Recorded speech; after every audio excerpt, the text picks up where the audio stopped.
जय गुरुजी संगत जी। डिवाइन सत्संग विद गुरुजी चैनल को लाइक करें और सब्सक्राइब करें। बेल आइकॉन को दबाना न भूलें ताकि नई सत्संग वीडियो की जानकारी आप तक आसानी से पहुंच सके। जय गुरुजी संगत जी। माँ बिना कुछ कहे ही अपने बच्चों का हर दुख समझ लेती है। इसी तरह हमारे गुरुजी भी संगत के सभी दुख बिना किसी शब्द के जान जाते हैं और उनका निवारण कर देते हैं। आज हम एक ऐसा सत्संग सुनने जा रहे हैं जो बहुत ही दर्द भरा है। आपसे निवेदन है कि इस सत्संग को पूरा जरूर सुने ताकि गुरुजी की ब्लेसिंग्स आपके और आपके पूरे परिवार पर बनी रहे। तो चलिए आज का सत्संग शुरू करते हैं। मेरे परिवार में गुरुजी के प्रथम दर्शन से अब तक बहुत कुछ हो चुका है।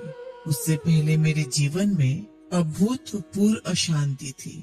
मेरे पिता अचेतन अवस्था में 1.5 महीने से हॉस्पिटलाइज्ड थे।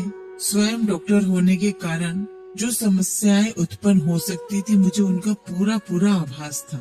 इसलिए मैं कभी उनके पास से उठने का साहस नहीं जुटा पाती थी। एक दिन मैं इतनी निराश और इतनी निरुत्साहित हो गई कि जीवन से और जूझने की शक्ति मानो गवा बैठी। सब कुछ उलट पुलट लग रहा था।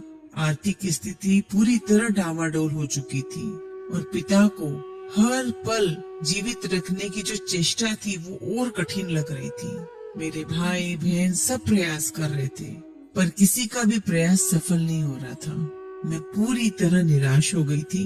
आंसू रोके हुए सोच रही थी कि हे ईश्वर, आप क्यों नहीं आकर मेरे परिवार की सहायता करते हैं। मैंने हमेशा आप में विश्वास किया है, प्रेम किया है, फिर आप मेरी पुकार क्यों नहीं सुन रहे हो। मेरे लिए किसी ऐसे व्यक्ति से मिलना अब इतना आवश्यक था जो मेरे बिना कुछ कहे ही मेरे समस्त दुख समझ सके, जो हमें अपने आश्रय में ले सके, जो मुझे इतनी शक्ति दे कि मैं वास्तविकता का सामना कर सकूं और जब भी मैं कठिनाई में हूँ तो वहाँ से मुझे निकाल सके। एक रात की बात है, मैं सो नहीं पा रही थी। रात के लगभग 3 बजे थे। उसके आसपास कहीं 3 या 3, साढ़े 3 रहे होंगे। मेरा भाई आया और उसने अचानक कमरे में प्रवेश किया और हमें कुछ प्रसाद दिया। उसका नाम शिव है। शिव ने कहा कि गुरुजी के यहाँ से आया है और ये प्रसाद वहीं का है। और वहीं बैठकर उसने कुछ चमत्कारों के बारे में भी वर्णन किया जो कई संगत के जीवन में रहे। उसके बाद मुझे गहरी नींद आ गई। अगले दिन मेरे पति और मैंने गुरुजी के दर्शन करने का निश्चय किया। तब भी मुझे पता नहीं था कि हमारा मिलना सिर्फ गुरुजी ही नियत करते हैं। गुरुजी ही डिसाइड करते हैं कि हमें उनसे कब, कहाँ और कैसे मिलना है। मेरी कल्पना में हम किसी वृक्ष के नीचे बैठे हुए लंबी दाढ़ी वाले बाबा से मिलने जा रहे हैं, पर उनसे मिलकर मुझे अति आश्चर्य हुआ। एक ऐसी तीव्र दिव्य ज्योति उनके चेहरे पर थी जो छोटे बालक की भांति मुस्कुराते थे और जिनकी आंखें आपको भेद देने की क्षमता रखती थी और वो आपको अंदर तक छू जाती थी। उनसे मिलकर मैं भाव विभोर हो गई। उनकी सुगंध इतनी तीक्ष्ण थी मानो उनके सब और गुलाब का अर्क बिखरा हुआ हो। उन्होंने हमें अपने पास बिठाया और सुरक्षित होने का आभास दिया। उसी समय मेरा मन मस्तिष्क पूरी तरह तनाव मुक्त हो गया था। उन्होंने सांत्वना दी कि अब सब ठीक हो जाएगा। अगले ही दिन मैं अपने 2 जुड़वा पुत्रों के साथ जो उस समय 4 वर्ष के थे गुरुजी के पास गई। रास्ते में मैंने दोनों को समझाया कि वहाँ पर गुरुजी है, उन्हें प्रणाम करना है। किंतु जो मेरा बड़ा बेटा है जिसका नाम दक्ष है, उसने भोलेपन में उत्तर दिया कि वह तो केवल शिव जी के ही चरण स्पर्श करेगा। हम वहाँ पहुँचे। मैंने आगे बढ़कर गुरुजी के चरण स्पर्श किए। ध्रुव जो मेरा छोटा बेटा है उसने भी वही किया, चरण स्पर्श किए, परंतु दक्ष अपने स्थान पर खड़ा रहा और मुझे ये देख के बहुत बुरा लग रहा था कि दक्ष गुरुजी के चरण स्पर्श नहीं कर रहा है। अचानक मैं क्या देखती हूँ कि दक्ष ने गुरुजी के पास जाकर उनके कमल चरणों को स्पर्श किया।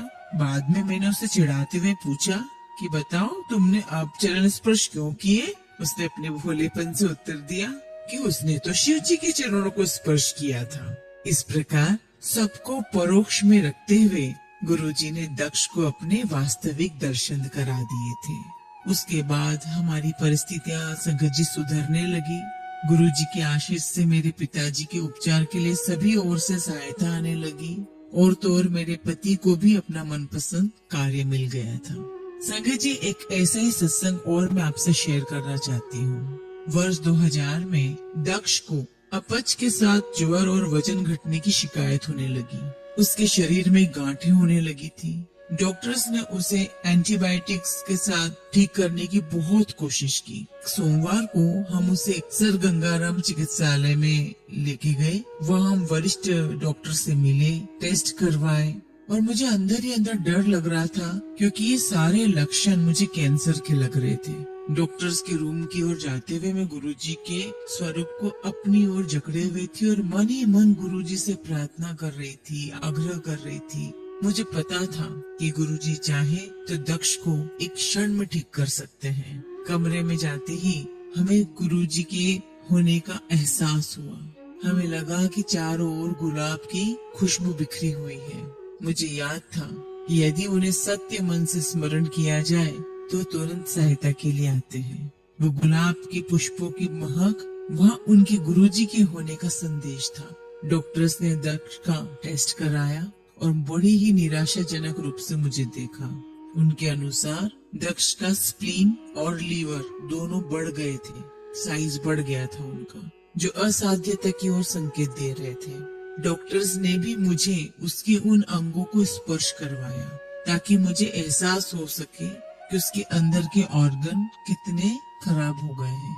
उन्होंने तत्काल पराध्वनिक चित्रण की सलाह दी, जिससे रोग के विस्तार का अनुमान लगा सके, हम पता कर सके कि रोग ही अंदर कितना फैल गया है। मेरी आंखों में आंसू भर गए। मैं मन ही मन गुरुजी से इस कठिनाई से निकलने के लिए प्रार्थना कर रही थी। मैंने उनके इतने चमत्कारों के बारे में सुना था और विश्वास था कि वो मेरे बेटे को फिर से ठीक कर देंगे। प्रयोगशाला तक 40 मिनट की यात्रा में हमारे साथ रही गुरुजी की सुगंध इस बात को संकेत कर रही थी कि सब ठीक हो जाएगा। वहाँ पर जब परीक्षण चल रहा था, मेरे बेटे और मुझे दोनों को ही गुरुजी की सुगंध आती रही। अतः गुरुजी की कृपा से परीक्षण में कुछ नहीं निकला। लीवर और स्प्लीन दोनों सामान्य थे। हाँ जी संगत जी, लक्षण बिल्कुल बदल चुके थे। गुरुजी ने हमारी प्रार्थना स्वीकार कर ली थी। मेरे पुत्र को नया जीवन प्रदान किया था। शाम को जब हम गुरुजी के पास पहुँचे तो प्रवेश करते हुए मैं उनको उस दिन के घटनाक्रम के बारे में बताना चाह रही थी, पर आप तो जानते हैं गुरुजी को सब कुछ पहले से पता है। उसी समय गुरुजी ने नटखट मुस्कुराहट से मुझे स्वयं ही पूछ लिया, क्या कोई रोग निकला? मैं भाव विहर हो चुकी थी। उनको पहले ही उस दिन की सब घटनाओं का ज्ञान था और फिर भी उन्होंने हमारी उत्सुकता को शांत करने का अवसर दिया। मैंने उनको बताया कि डॉक्टर्स को कैंसर होने का अंदेशा है।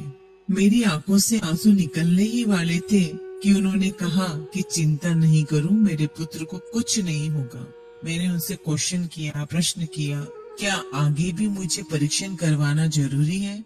उन्होंने मुझे कहा कि तुम खुद डॉक्टर हो और जब तक तुम खुद परीक्षण नहीं करवाओगे तुम्हें खुद को शांति नहीं मिलेगी। यदि चाहूँ तो बाकी के परीक्षण करवा सकती हूँ। मेरे तार्किक मन को किसी कोने में छिपी हुई जिज्ञासा को शांत करने के लिए मैंने सारे टेस्ट करवाए और सब के सब सामान्य आए। अंत में गांठ की बायोप्सी हुई जो अब जुड़नी आरंभ हो गई